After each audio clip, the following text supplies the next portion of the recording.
देखो इसकी हम लोग है ना इंटीग्रेशन करेंगे। क्वेश्चन नंबर 14 का इंटीग्रेशन दिया हुआ है 1 minus x under root x dot d x. ठीक है, इसको हमें क्या करना है, इंटीग्रेट करना है। तो इंटीग्रेशन करना कोई ज़्यादा टफ नहीं है, मेन आपको सिंप्लीफाई करना है। तो पहले इसको हम करेंगे सिंप्लीफाई। तो सिंप्लीफाई कैसे कर रहे हैं कि इस अंडर रूट एक्स को दोनों से अंदर मल्टीप्लाई करा दिया।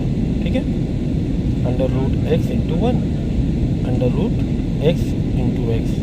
ठीक है, अब देखो अंडर रूट एक्स इंटू 1 तो अंडर रूट एक्स हो जाएगा।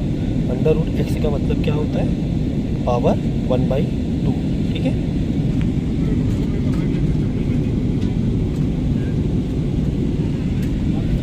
तो हम लोग फ्लाइट पे हैं अभी, तो चलो अच्छा ठीक है। ठीक है,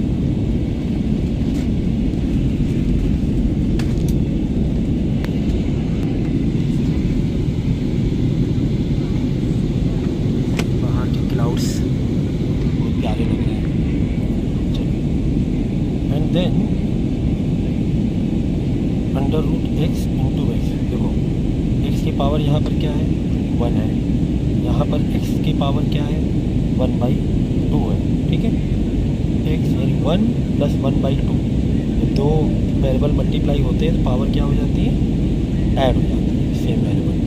तो 1 प्लस 1/2 हो जाएगा 3/2। अब यहाँ से इन दोनों का हमें क्या करना है, इंटीग्रेशन करना है। तो कैसे इंटीग्रेशन करेंगे, देखो इसका अलग करना है और इसका अलग करना है। तो 1/2 प्लस 1 और ये जो भी पावर होगी वो नीचे आ जाएगी। तो 1/2 प्लस 1 कितना होता है, 3/2 होता है। 3/2 नीचे आ जाएगा। फिर इसका अलग इंटीग्रेशन करो। 3/2 प्लस 1 कितना होगा, 5/2 होगा। ठीक है, अब 5/2 पावर नीचे आ जाएगी और बाद में क्या लगा दो, प्लस सी लगा देंगे। बाद में क्या करो, 3/2 को ऊपर रेसिप्रोकल करेंगे 2 ऊपर आ जाएगा। यहाँ पे 5/2 को ऊपर रेसिप्रोकल करेंगे 2 ऊपर आ जाएगा।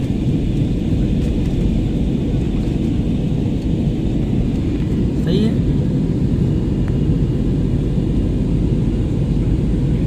तो प्यारा सीन चल रहा है यहाँ पर। क्लाउड्स देखो कितने अच्छे लग रहे हैं। तो समझ में आया यहाँ तक के,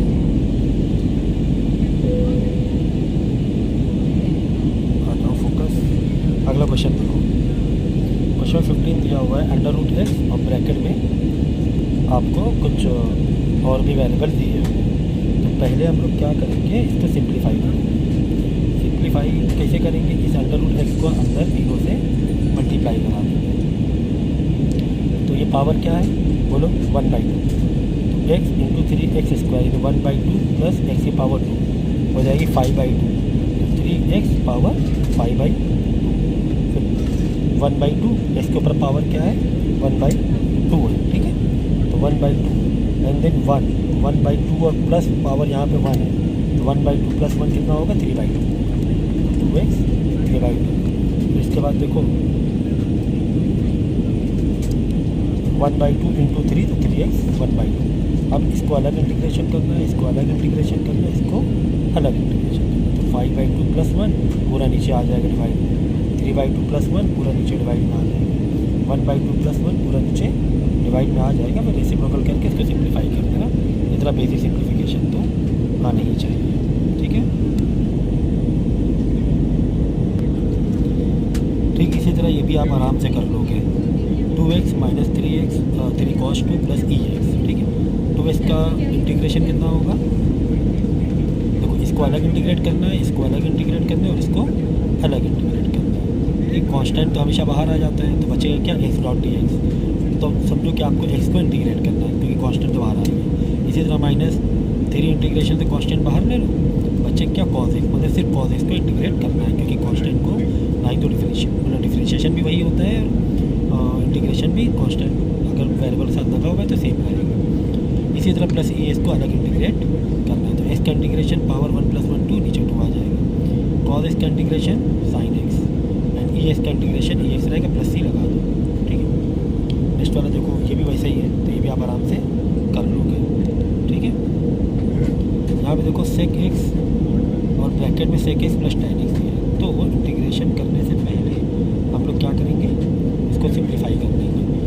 सेक x into sec x square x, sec x plus sec x into tan x, sec x tan x, यानी इसको अलग इंटीग्रेट करना और इसको अलग इंटीग्रेट करना। अब आपने फार्मूले अच्छे से याद किए हुए हैं, ये फार्मूले याद किए हुए हैं कि सेक स्क्वायर एक्स का इंटीग्रेशन क्या होगा, tan एक्स होगा, सेक एक्स का integration sec into tan x का इंटीग्रेशन सेक एक्स होगा, और प्लस सी आप लगा दोगे, ठीक है। ठीक इसी तरह यहाँ पर देखो sec square upon cos square x. तो अब इसमें क्या करोगे, पहले थोड़ी सी हम सिंप्लीफाई करेंगे ट्रिग्नोमेट्री 10th की। सेक स्क्वायर इसका ट्रिग्नोमेट्री अगर सिंप्लीफाई करेंगे क्या हो जाएगा, 1 अपॉन कॉस स्क्वायर एक्स हो जाएगा।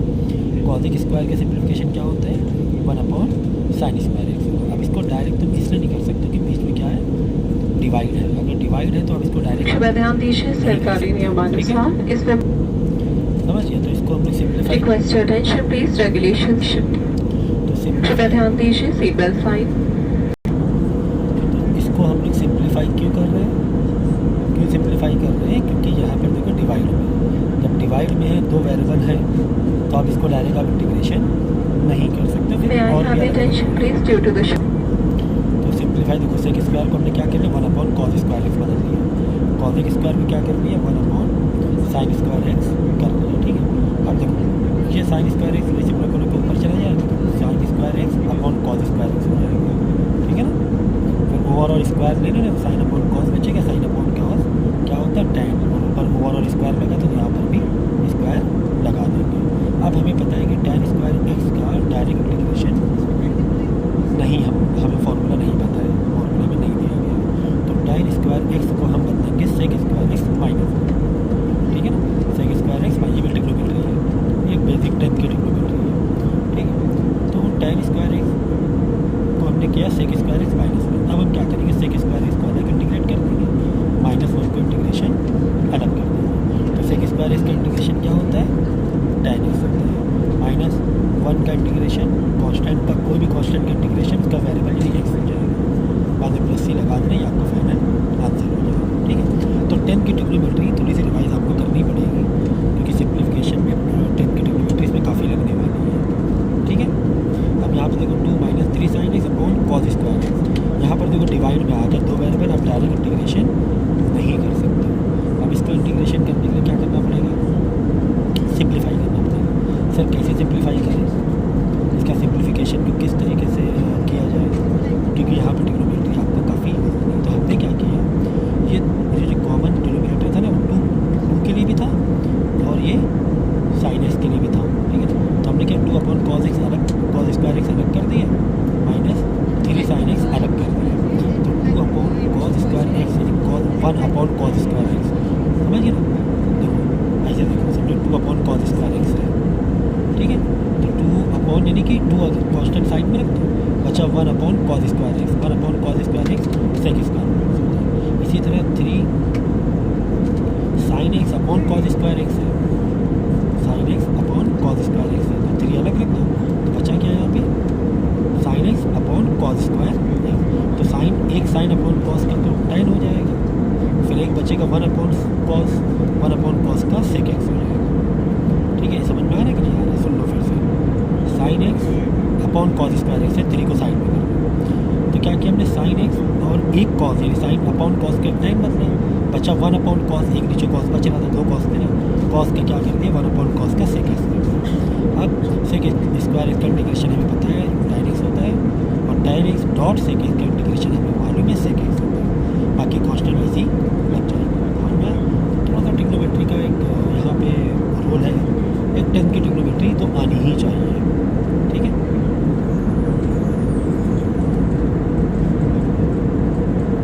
नेक्स्ट क्वेश्चन आपको दिया हुआ है,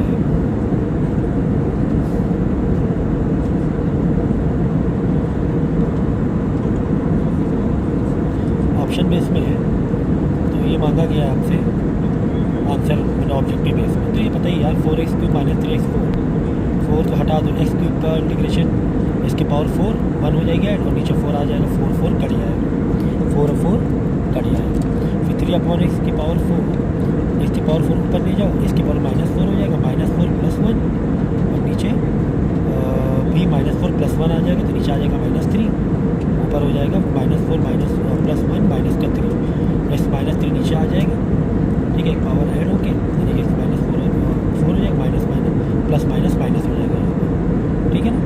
तो यानी कि 1/x3 आ जाएगा नीचे, देखो ऊपर गया था 4, एक्स की पावर 4 हुआ था, -4 हुआ था, -4 + 1 एक्स की पावर -3 नीचे आके वापस पॉजिटिव 3 हो गया, समझ गए। और माइनस प्लस